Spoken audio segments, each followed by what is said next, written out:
بسم اللہ الرحمن الرحیم، سامعین کرام السلام علیکم ورحمۃ اللہ وبرکاتہ۔ پروگرام ہمارے اسلاف کے ساتھ آپ کے میزبان حاضر ہے۔ سامعین محترم، آج کے پروگرام ہمارے اسلاف میں حضرت حسن بن علی رضی اللہ عنہما کا تذکرہ سعید پیش کرنے کی سعادت حاصل کر رہے ہیں۔ آپ کے تذکرہ سعید کا باقاعدہ پہلا حصہ آج کے پروگرام میں پیش ہے۔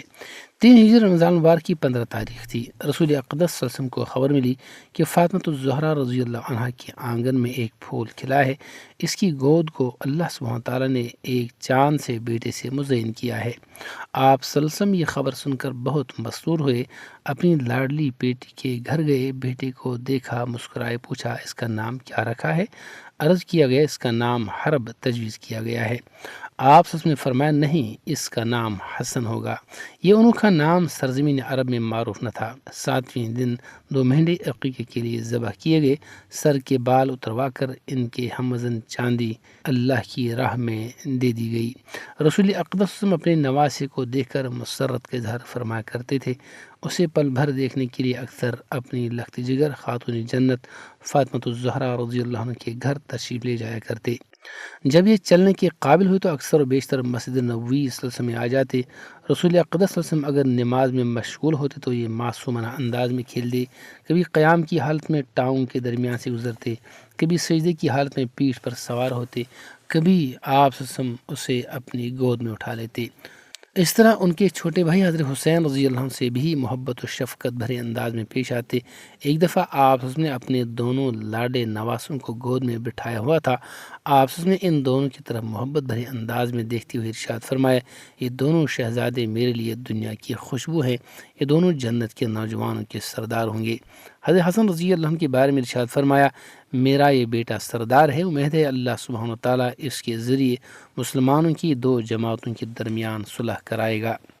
آپ کی پیشن گوئی اس وقت سچ ثابت ہوئی جب انہوں نے رضائی الہی کے حصول اور امت مسلمہ کے مفاد کی خاطر حضرت امیر معاویہ رضی اللہ عنہ کے حق میں مسند خلافت سے دستبرداری کا اعلان کر دیا اور امت کو خون ریزی سے بچا لیا۔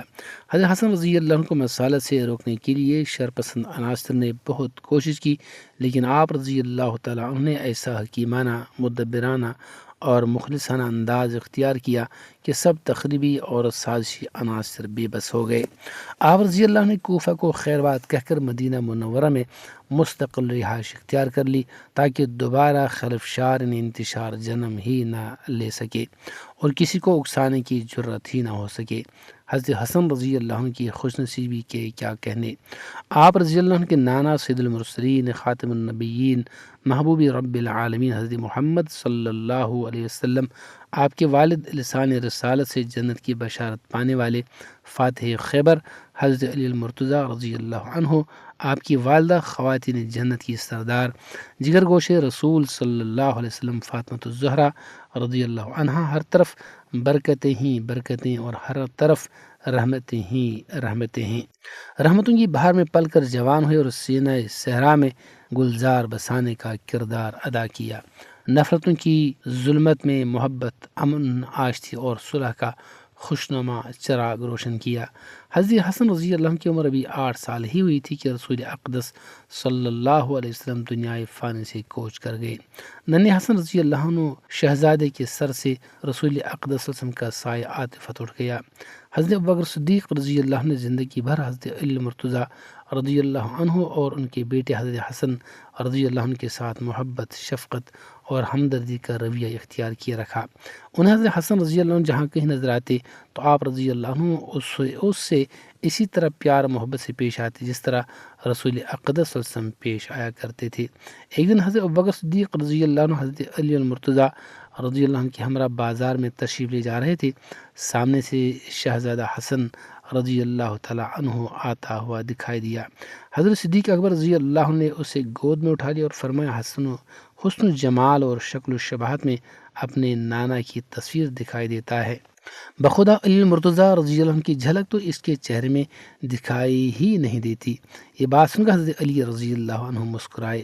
یہ محبت اور یہ مسکراہٹیں چشم فلک نے بار بار دیکھیں۔ قرآن نے رحماء بینہم سے صحابہ کرام کی باہمی قربتوں، محبتوں اور شفقتوں کا ایک حسین منظر پیش کیا۔ حضرت عمر بن خطاب رضی اللہ تعالیٰ عنہ نے بھی اپنے دور خلافت میں حضرت علی مرتضیٰ رضی اللہ عنہ اور دونوں شہزادوں حسن اور حسین رضی اللہ عنہما کے ساتھ محبت اور شفقت کا سلوک روا رکھا۔ دیگر صحابہ کرام رضی اللہ عنہم کی طرح شہزادوں کی وظائف مقرر کیے۔ اس عظیم المرتبت خانوادے سے نسبت قائم کرنے کے لیے امیر المومنین سیدنا عمر فاروق رضی اللہ عنہ نے حضرت علی مرتضیٰ رضی اللہ عنہ کی بیٹی ام کلثوم سے رشتہ ازدواج منسلک کیا۔ ظاہر ہے یہ تعلق وہیں قائم ہوتے ہیں جہاں قربتوں اور محبتوں کی فضا قائم ہو، جہاں کہیں نفرت کا کوئی شائبہ نہ ہو، وہاں بھلا اس نوعیت کی قرابداری کیسے پیدا ہو سکتی ہے؟ جہاں کہیں نفرت کا کوئی شائبہ ہو، وہاں بھلا اس نوعیت کی قرابداری کیسے پیدا ہو سکتی ہے؟